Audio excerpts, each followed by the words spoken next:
Hey there, knife lovers. Welcome to episode 32 of Ionan's Edge. Today I'm reviewing the Tucson TS195 Integral.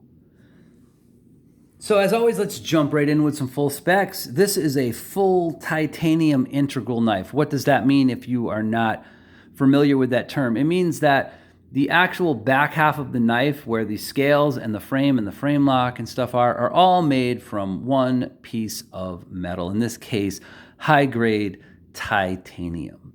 So that's what that means. There's not two halves of the knife bolted together, which is why you don't see any screws on the knife except for the one that holds the pocket clip on and the ones here used to create the frame lock detent area.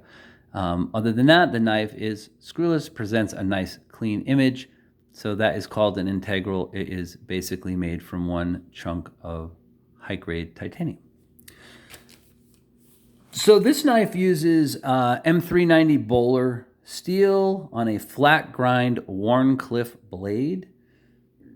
There is a full 3 inches of usable fine cutting edge here. We also have dual ceramic ball bearings on this knife. Again, I mentioned it does have a frame lock for its locking mechanism, and the integral frag scales on the knife are 4 3/8 inches long. The knife has a tip to tail length of 7 5/8, and it weighed in at just 4.55 ounces on my digital scale. So let's jump into the likes. Let's first start with looks, right? So it's an integral, it's a super clean looking knife. The blade on this knife looks amazing. I mean, this Wharncliffe design, I like how they even added this extra little angle down here at the tip so that they could kind of come in a little thicker and then kind of taper it down at the end and get it down to a fine point. A lot of people ask what are Wharncliffes great for? They're great for utility cuts because basically the point does the cutting. You don't have to rotate the blade forward. You just lay it down flat and draw it across the surface. So this blade is sexy as all get out and really has a nice look to it. It's been great, honestly. I haven't put this knife through heavy use. Once again, this is another loaner knife. I'm being loaned this knife by someone in the knife community, and I didn't want to really hard use this knife, but I did, cut up some cardboard as I always do.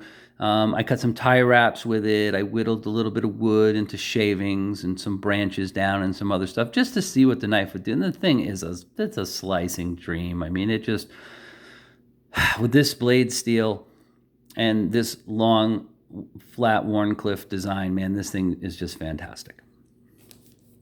So the ergos on the knife are solid. There are 2 hand positions. You can, again, I have large glove size hands. You can get all fingers on the back of this knife, although there's a little slope here that starts to drop off.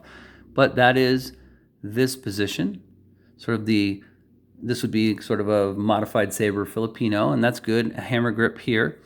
The forward position is good. The choil is adequate. It's not as generous as it is on some other knives, but it is pretty good size. I don't think people who have really big, fat, thick fingers are going to like this choil completely. They're probably going to spend more time back here on the knife than they will up here, just because if you have big fingers, they're going to tend to run over here into where the cutting edge is.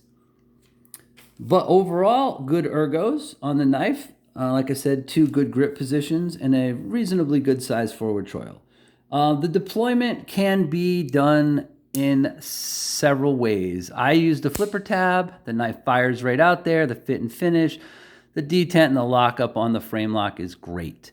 It also has a front flip on it, which I cannot do. I suck at front flipping. And it does have a full-length blade fuller. And the thing with that is, man, it's a little sharp. You can get it to release, but I can't get the knife to flick out like that myself. It's a pretty sharp thing, and when you get it up here where it has more momentum, it takes a lot of effort to get that sucker out there. But it is a deployment method that can be used. So there you go for that. Like I said, although the action on the knife is really good, the fact that it's a little, excuse me, the detent's a little on the firm side and a little snappy makes using the fuller a little difficult.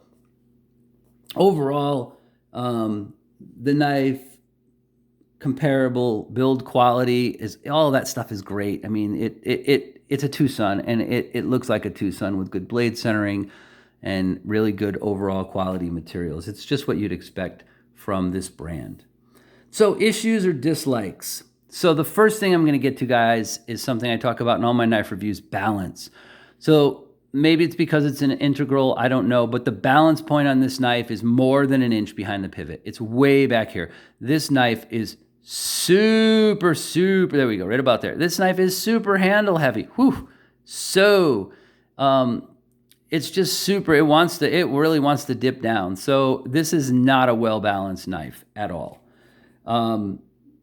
So that's just so you guys know, if you're into balance on knives and you pay attention to that, these are not the droids you're looking for. This knife is not going to come in good in the balance department. The jimping gap on the top. So it's interesting that they put jimping up here, and really when you're in this forward choil position, you want to put your hand there, but it's only right here at the top. Like, why leave a gap here? Why not just jimp this whole thing? That's just my take on it. Would have been nice to maybe even have some right up here, because a lot of times when you're forward on the blade, it would have been nice to have maybe that much jimping right here in front. Just go right across over this ridge. Again, just something I noticed. Not sure why they decided to leave that smooth. Let's see. What else did I have on here? So we talked about that. We talked about people who have large hands. Like I said, you might not like where the choil is. The pocket clip. It is tie. It is really nicely designed, but it is really, really narrow. The gap in here is really narrow, and this ball is really, really tight with the frag pattern. This is a pants killer. So unless you have really, really thin pants, you're probably not going to be able to get this in and out of a pants pocket very easily, which makes it not a great everyday carry knife, simply put. So that's another thing that I just feel like, it kind of takes a little bit of the shine off of this knife for me. Anyway, let's move on and let's do a couple size comparisons for you. So here we have our TS195. We're going to show you a knife that's a little smaller in a Kaiser original in gunmetal. There we go. Put those next to each other so you can see size-wise what you got. And then a knife that a lot of people use in a lot of knife comparisons, which is in the same basic size range as this, which is the Benchmade bug out. So there you go. That one's lined up to that too. And you can see it's only minimally bigger than a bug out. So this is not a huge knife at all. And the other thing I would notice and you can notice the bug out has the more straighter scales, but one other small point to point out with this knife is I might have liked them to have made this come back further and be more rounded, so that if you do have bigger hands or bigger fingers, you're not back here on this slope all the time.